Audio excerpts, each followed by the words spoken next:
Foreign Investments Act and the Retail Trade Liberalization Act, we are indeed sending a signal of our readiness and seriousness to accelerate the country's economic recovery and growth and overall standing in the global trading environment. Thus, while we recognize the concerns raised by some sectors, it is important to understand the bigger picture and view RCEP in terms of opportunities it can bring us overall. We are situated in a dynamic region of the world, and we cannot afford to remain out of its further economic integration. In any case, the government will continue to provide the needed support and level the playing field to equip and sharpen the capacity of our businesses, including those in agriculture. Thank you very much. Thank you, Secretary Pascual. And just to reiterate that we are the only country in ASEAN that has not yet joined or ratified the RCEP. Okay, just to be very clear. And maybe just a few statements from Undersecretary Fuentabella. Is there a provision in RCEP that directly addresses the transition to clean, affordable energy? Perhaps an opening statement. Yeah, Wimpy. Thank you, Madam Senator, to fellows Fred Pascual, fellow King Soreta, to our fellow civil servants here, and to our guests. Magandang umaga po from the Department of Energy. The DOE is part of 3 out of 20 working groups or sub-working groups, specifically in trade in goods, in trade in services, and in government procurement. As far as this agreement is concerned, the Department of Energy believes that investments, energy security, and access to technologies are inevitable. Why we have concurred with this agreement is 1, we need investments. It is our view that the energy sector is a capital-intensive undertaking where Filipino capital may not be sufficient. 2, we need technology. The developed countries such as Australia, China, Japan, Korea, New Zealand have advanced technological capabilities. Services by these developed countries would enhance technology transfer to the local counterparts, to the department and the energy stakeholders.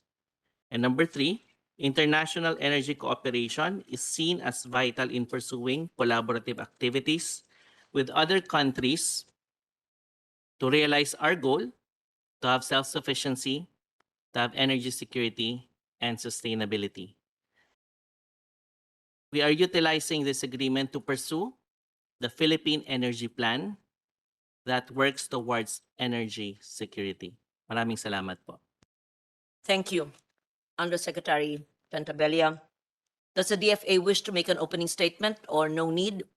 Would you like to say something? Wag na po. Yes, please proceed. Thank you, Madam Chair. I just wanted to say, ma'am, that foreign policy is strongest when there's national consensus behind it. And you, Madam Chair, have been crucial in helping our foreign policy develop that national consensus. And we hope to continue working with you in doing so to strengthen our foreign policy. Thank you, ma'am. Today, during our briefing, I asked the agencies of government in the many years that I chaired the Foreign Relations Committee, whether they're foreign trade agreements or other agreements, treaties, and conventions, which have been beneficial to our country. And you cited all, especially, of course, you didn't mention the Paris Agreement. That's my legacy. But the EFTA of late. And now, interesting na sinabi po nila, I think it was ASEC Jepti that mentioned that before 2018, am I correct, there was a trade deficit, and now we export Philippine-made vacuum cleaners and electric fans called Dyson, which originated from the UK because of the trade barriers that were lowered or eliminated because of my sponsorship in 2018 of EFTA, which before then was languishing in the archives, or was it pending for quite a while? right? Use a microphone. Yes. Thank you. The EFTA was negotiated in 2015 and concluded in 2016. So And it not, was not too long. ratified and concurred in 2018. Okay, not too long, not like the other agreements. Thank you very much. So may we hear from the COMSEC, magsimula po sa ating mga didinggin na mga oppositors sa RCEP hanggang sa lahat ng mga kawani ng gobyerno. Thank you.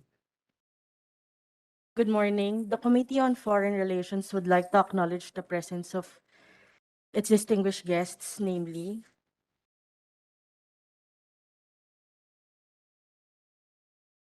from United Broiler Racers Association, we have Attorney Elias Jose M. Insyong. From Federation of Free Farmers, we have Mr. Leonardo Montemayor and Mr. Raul Montemayor. And from Alianza Agricultura, we have Dr. Ernesto Ordonez.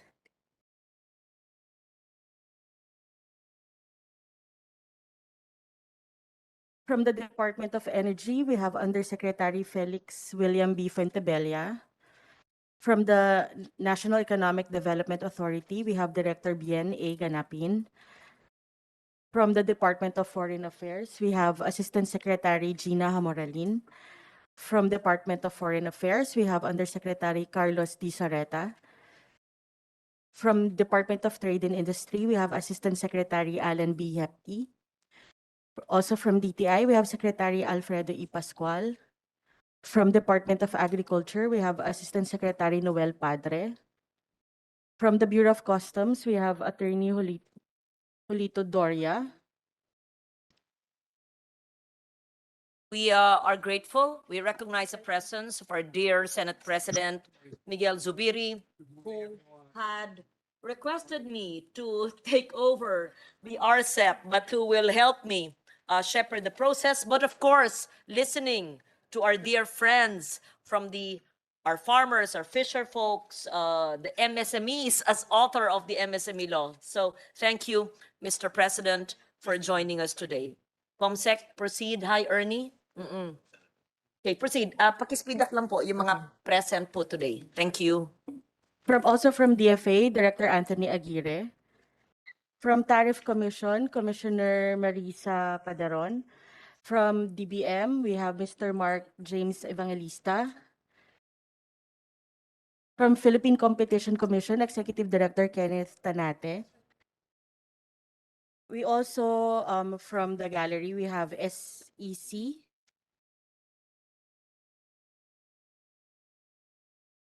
And from DAR,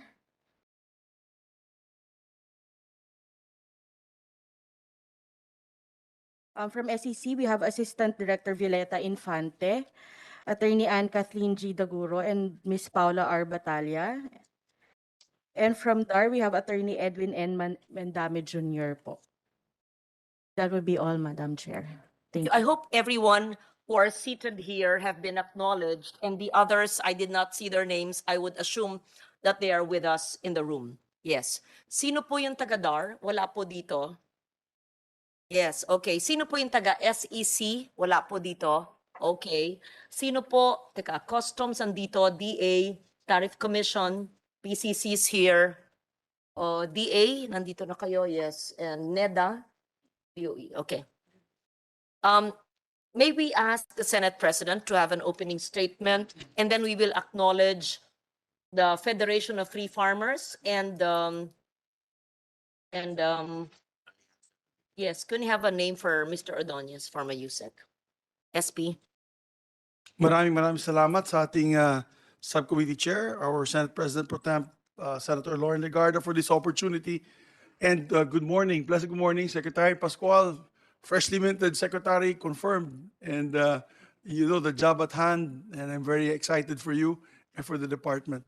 To all our ASECs that are here, all the secretaries and undersecretaries, the directors, Wimpy, my cousin is here as well, and all our friends from the Tariff Commission, the DA, and our friends also in the sectors, the farming sectors that are here, agriculture sector. Pleasant good morning to everyone. We are discussing a treaty that has a significant role to play for our exports as well as imports in the next few decades. And this is RCEP. Initially, we were hesitant in the last Congress due to the fact that we were also supportive of the agriculture sector. I'd like to put on record, I am an agriculturist by education and by profession. So I know where I believe I know where I'm coming from. And I also have my share of protecting certain agricultural industries like the sugar industry. I'm one of their spokesmen here in the Senate. And Bukidnon is the second largest producer of sugar in the country next to Negros Occidental. So definitely agriculture is very close to my heart. And at the same breath, Bukidnon is also the largest exporter of agricultural products, which is pineapples from Del Monte and Dole, which we send all the way to South Korea, Japan, and other countries, as well as bananas. So we also produce highland bananas for export. So this industry is very close to my heart. However, pointing that out, agriculture is not the only industry in the country. And we have to also open our eyes to all the other industries such as semiconductors, our exports, our MSMEs doing weaving, basket weaving, handicrafts that we export all over the world. Not to mention even car parts, plane parts, parts of different components of high-tech equipment are being made in the Philippines and exported all over the world. With that said, we have to look at the totality of this measure, the totality of how many people it can help in the future. I'm here to listen to the pros and cons of the measure, but in the end, we have to look at the overall picture on how this will help our country grow into tiger status. And I say this because out of the 15 countries that had signed on, we're the only one that has not ratified. There must have been something good for 14 other countries in the ASEAN region, plus China, Japan, Korea, South Korea, New Zealand, and Australia to sign on, including Cambodia, Laos, and all those tiered lower than us, supposedly lower than us in our growth in this ASEAN region. There must be something good about it, and that's what I told my colleagues yesterday, that we are going to miss out on, because let's be practical about it, we cannot be left alone as an isolated island here when this economic partnership progresses and prospers for these nations. With due respect to my colleagues in the agri sector, we have to produce more efficiently, more effectively. I had an opportunity, Madam Chair, I mentioned this to you in the group yesterday, to meet with Mr. Nastari of Dr. Nastari. He's the father of Brazilian ethanol. He was here and he met the president yesterday to give directions on what we could do with the sugar industry in the Philippines as what they had done in Brazil. The ethanol and sugar program of Brazil is number 3 in the, I think, number 3 largest industry in Brazil. Doon pag sinabi mo na farmer ka, mayaman ka, marami kang pera, sikat ka, ikaw ay big time. Unfortunately, dito sa atin, pag sinabi mo magsasaka ka, mahirap. Mga mahirap at hirap na hirap talaga sila mag-survive. That's another hearing for us to discuss. And we can share lots of inputs on how we can improve this. But my point is, when we met with him, he said, Senator Zubiri, this was Sunday, in the house of a dear friend of ours. I know many of you must know her, Aileen Oigonco, the daughter of Mr. Oigonco, who used to be the Philippine Chinese Federation of Commerce, who's an agri person. You all know that they're in agribusiness. He said, point blank, the time that the sugar industry grew in Brazil is when we opened up. Initially, we had difficulties. All the farmers had difficulties, Madam Chair. He said that we all had problems. Of course, importation came in,